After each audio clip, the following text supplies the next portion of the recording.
Ezra അധ്യായം 4. ദേവാലയ നിർമ്മിതിക്ക് എതിർപ്പ്. തിരിച്ചെത്തിയ പ്രവാസികൾ ഇസ്രായേലിൻ്റെ ദൈവമായ കർത്താവിന് ആലയം നിർമ്മിക്കുന്നുവെന്ന് യൂദായുടെയും ബെഞ്ചമിൻ്റെയും പ്രതിയോഗികൾ കേട്ടു.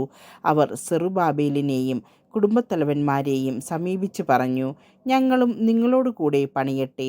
ഞങ്ങളും നിങ്ങളെപ്പോലെ നിങ്ങളുടെ ദൈവത്തെ ആരാധിക്കുകയും ഞങ്ങളെ ഇവിടെ കൊണ്ടുവന്ന അസറിയ രാജാവായ എസർഹദ്ദോൻ്റെ കാലം മുതൽ അവിടുത്തേക്ക് ബലിയർപ്പിക്കുകയും ചെയ്തു വരുന്നു. എന്നാൽ സെറുബ്ബാബേലും യെശുവയും മറ്റ് കുടുംബത്തലവന്മാരും അവരോട് പറഞ്ഞു, ഞങ്ങളുടെ ദൈവത്തിന് ആലയം പണിയുന്നതിൽ നിങ്ങൾ ഒന്നും ചെയ്യേണ്ടതില്ല. പേർഷ്യ രാജാവായ സൈറസ് കൽപ്പിച്ചതനുസരിച്ച് ഇസ്രായേലിൻ്റെ ദൈവമായ കർത്താവിൻ്റെ ആലയം ഞങ്ങൾ തന്നെ നിർമ്മിച്ചു കൊള്ളാം. അപ്പോൾ ദേശവാസികൾ പണി തുടരുന്നതിൽ യൂദാജനങ്ങളെ നിരുത്സാഹപ്പെടുത്തുകയും ഭീഷണിപ്പെടുത്തുകയും ചെയ്തു.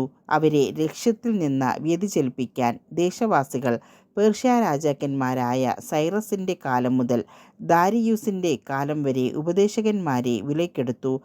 അഹസ്വേരോസിൻ്റെ ഭരണം ആരംഭിച്ചപ്പോൾ അവർ ജെറുസലേമിലെയും യൂദായിലെയും നിവാസികൾക്കെതിരെ ഒരു കുറ്റപത്രം സമർപ്പിച്ചു. പേർഷ്യ രാജാവായ അർത്താക്സെർക്കസിൻ്റെ കാലത്തും ബിഷ്ലാം, മിത്രേദാത്ത്, താബേൽ എന്നിവരും അനുയായികളും രാജാവിനെഴുതി. കത്ത് അരമായ ലിപിയിലാണ് എഴുതിയിരുന്നത്. വിവർത്തനവും ഉണ്ടായിരുന്നു. സേനാപതി റഹൂം, കാര്യദർശി ഷിംഷായി എന്നിവർ ജെറുസലേമിനെതിരെ രാജാവിന് കത്തയച്ചു. റഹൂം, ഷിംഷായി, അവരുടെ അനുചരന്മാർ, ന്യായാധിപന്മാർ, ദേശാധിപതികൾ, സ്ഥാനികൾ, പേർഷ്യക്കാർ, എറേക്കിലെ ജനങ്ങൾ, ബാബിലോൺകാർ, എലാമ്യരെന്നറിയപ്പെടുന്ന സൂസാക്കാർ എന്നിവരും മഹാനും ശ്രേഷ്ഠനുമായ ഒസ്നാപ്പർ നാടുകടത്തി സമരിയായിലെ പട്ടണങ്ങളിലും നദിക്കപ്പുറത്തുള്ള ദേശത്തും വസിപ്പിച്ച മറ്റു ജനതകളും കൂടി എഴുതുന്ന കത്ത്. കത്തിൻ്റെ പകർപ്പാണ് ഇത്. അർത്താക്സെർക്കസ് രാജാവിന് നദിക്കക്കരെയുള്ള ദേശത്ത് വസിക്കുന്ന ദാസന്മാരുടെ മംഗളാശംസകൾ. അങ്ങയുടെ അടുത്തുനിന്ന് വന്ന യഹൂദർ ജെറുസലേമിലേക്ക് പോയി എന്ന് അറിയിക്കട്ടെ. കലഹക്കാരുടെയും ദുഷ്ടന്മാരുടെയും ആയ ആ പട്ടണത്തിൻ്റെ പുനർനിർമ്മാണം അവർ ആരംഭിച്ചിരിക്കുന്നു. അവർ അതിൻ്റെ മതിലുകൾ പൂർത്തിയാക്കുകയും അസ്ഥിവാരത്തിൻ്റെ അറ്റകുറ്റപ്പണി നടത്തുകയും ചെയ്യുന്നു.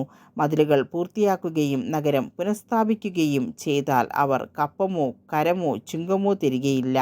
അങ്ങനെ രാജഭണ്ഡാരം ക്ഷയിക്കും എന്ന് അറിഞ്ഞാലും രാജാവിനെ അനാദരിക്കുന്നത് കണ്ടുകൊണ്ടിരിക്കാൻ അങ്ങയുടെ ആശ്രിതന്മാരായ ഞങ്ങൾക്ക് കഴിയുകയില്ല. അതിനാൽ ഞങ്ങൾ അങ്ങയെ വിവരം അറിയിക്കുന്നു. അങ്ങയുടെ പിതാക്കന്മാരുടെ ചരിത്രരേഖകൾ പരിശോധിച്ചാൽ ഈ നഗരം കലഹകാരിയും രാജാക്കന്മാർക്കും ദേശങ്ങൾക്കും ഉപദ്രവകാരിയും ആണെന്നും പണ്ടുമുതലേ അവിടെ കലഹം പൊട്ടിപ്പുറപ്പെട്ടിരുന്നെന്നും അറിയാൻ കഴിയും. അതിനാലാണ് ഈ പട്ടണം നശിച്ചത്. പട്ടണം പുനഃസ്ഥാപിക്കുകയും മതിലുകൾ പൂർത്തിയാക്കുകയും ചെയ്താൽ നദിക്കക്കരെയുള്ള ദേശത്ത് അങ്ങേക്ക് ഒരവകാശവും ഉണ്ടായിരിക്കുകയില്ലെന്ന് അറിഞ്ഞാലും. രാജാവ് മറുപടി അയച്ചു, സൈന്യാധിപനായ റഹൂമിനും കാര്യദർശിയായ ഷിംഷായിക്കും സമരിയായിലും നദിക്കക്കരെയുള്ള മറ്റു ദേശത്ത് ജീവിക്കുന്ന അവരുടെ അനുയായികൾക്കും ശുഭാശംസകൾ. നിങ്ങൾ അയച്ച കത്ത് ഞാൻ വ്യക്തമായി വായിച്ചു കേട്ടു. ഞാൻ ഒരു കൽപ്പന പുറപ്പെടുവിച്ച് അന്വേഷണം നടത്തി.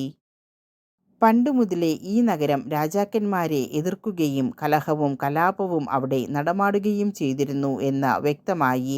നദിക്കക്കരെയുള്ള ഭൂവിഭാഗം മുഴുവൻ ഭരിച്ചിരുന്ന ശക്തരായ രാജാക്കന്മാർ ജെറുസലേമിലുണ്ടായിരുന്നു. അവർ കപ്പവും കരവും ചുങ്കവും ഈടാക്കിയിരുന്നു. ഞാൻ കൽപ്പന പുറപ്പെടുവിക്കുന്നതുവരെ നഗരനിർമ്മാണം നിർത്തിവെക്കാൻ അവരോട് ആജ്ഞാപിക്കുവിൻ. ഇക്കാര്യത്തിൽ അയവ് വരുത്തരുത്. വരുത്തിയാൽ അതും രാജാവിന് ഉപദ്രവകരമായിത്തീരും. അർത്താക്സെർക്കസ് രാജാവിൻ്റെ കത്തിൻ്റെ പകർപ്പ് വായിച്ചു കേട്ട റഹൂമും കാര്യദർശിയായ ഷിംഷായിയും അനുയായികളും ജെറുസലേമിലെ യഹൂദരുടെ അടുത്തേക്ക് തിടുക്കത്തിൽ ചെന്ന് അധികാരവും ബലവും ഉപയോഗിച്ച് പണി നിർത്തിവയ്പ്പിച്ചു. അങ്ങനെ ജെറുസലേമിലെ ദേവാലയത്തിൻ്റെ പണി നിലച്ചു. പേർഷ്യ രാജാവായ ദാരിയൂസിൻ്റെ 2-ാം ഭരണവർഷം വരെ അത് മുടങ്ങിക്കിടന്നു.